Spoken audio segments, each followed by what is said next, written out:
today. What I'm going to do for y'all is show you guys how this tool works. So this is an 1861 Springfield rifled musket, and if you are a soldier in the Civil War, this is the gun that you want. So what makes weapons new or different in the Civil War? Three things. First things first, this is a rifle. It is not a musket. So there is a set of spiral grooves running all the way down the barrel. Those spiral grooves, rifling, catch onto a tight-fitting bullet, forcing it to spin. Rifles are not new in themselves. Rifles have been around for a couple hundred of years, but this is the first time that every soldier can get more accurate weapons. In the American Revolution, per se, muskets, smoothbore weapons, similar to shotguns today, are the standard. That's new in the Civil War. So this is a rifle.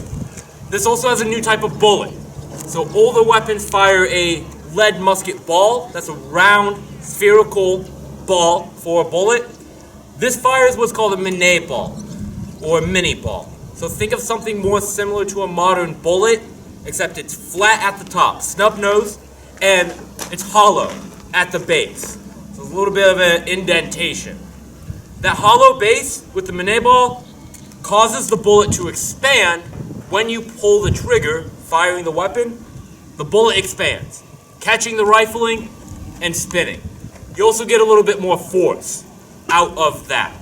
So rifling, new type of bullet, and how this weapon actually goes boom, how it fires, is also new. So how this weapon works is through this little, if you will, Lincoln's top hat called a percussion cap. So this is a small piece of metal holding an explosive on the inside. But this is an explosive on impact, when you hit it. If you guys are familiar with the cap gun today, this is all the same technology. So that red tape, small black dots on it, this is the same thing, just waterproof. But that's what's actually going to fire the weapon. So, as a result, these weapons, they're more accurate, they're also more reliable than the weapons of the Revolution or older combat. You just swat those guys away. They do not like to bite you if you're not made out of wood. But it means for the soldiers of the Civil War, their life expectancy is a lot shorter. The Civil War is a very, very bloody combat. It's a very blood-filled time in American history because it's new technology that's being issued out to all of your soldiers, combined with outdated tactics for older weapons. But with all that out of the way, onto the exciting shoot 'em up part. To load and fire one shot, we're talking a 9-step process, which should take these soldiers 15 seconds, if you know what you're doing. So 4 rounds a minute. Starting out of some kind of pouch on your right hip, this is a cartridge box. It holds all of my ammunition, 40 rounds. I'm going to pull out one paper cartridge, which is the powder charge, the explosive, and the bullet, that mini ball, all wrapped up in a paper tube. So think of this kind of like a shotgun slug today. It's most of what you need to actually fire the gun. I have to open the cartridge, so I'm going to use my teeth to rip open that paper tail, exposing the black powder. A little bit of that goes on that entire package goes right on down the barrel. So the powder charge is going to go down. If there were a bullet, I would rip that out of the paper and start to shove that down. This is a .58 caliber weapon. Caliber just means of an inch, so .508 of an inch. But the bullet is .577 caliber, so ever so slightly undersized, and it is greased with a little bit of fat to help me get it in there. Since we're not firing live rounds here at Fort Niagara, you're welcome. I'm going to put down the paper just to get a little bit of extra boom. But everything is sitting at the top of the barrel now.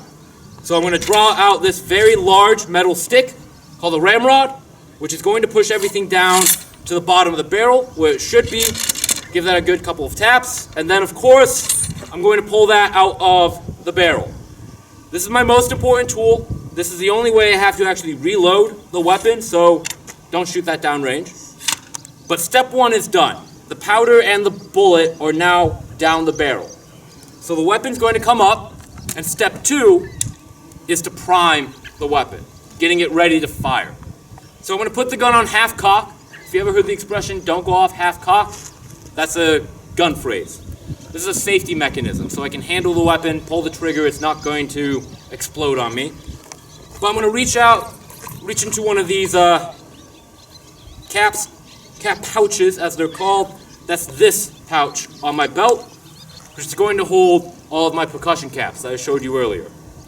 So that sits onto that little cone, or little nipple, which is going to directly feed this explosive into the bottom of the barrel. So much more reliable and direct system. But of course, the weapon's now fully loaded, so these soldiers would come back to shoulder arms. It's going to tell their officers that they're loaded, they can move around or fire. If anyone does not like loud noises, now would be a good time to go ahead and cover your ears. Don't say we didn't warn you. For the soldiers will be told to make ready, take aim, and lastly, fire.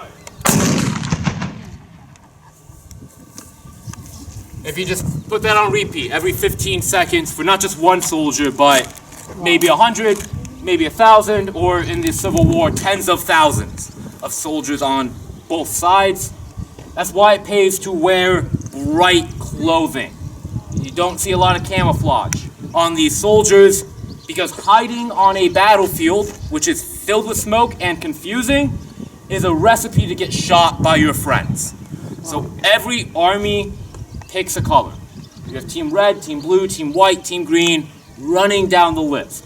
And the Americans choose blue. That's just what they pick. During the Revolution, you're fighting the British Army, the British wear red, you wear the opposite color, i.e. blue. And Marines today, the United States Marine Corps still wears blue for dress and parade to respect that tradition. So with that, thank you all for coming out to Fort Niagara today and enjoying the history and the views. We still have a good chunk of time before we start locking up all the buildings, but thank you nonetheless for helping us keep this site up and this event a great day. Thank you all. Bon voyage. Thank you.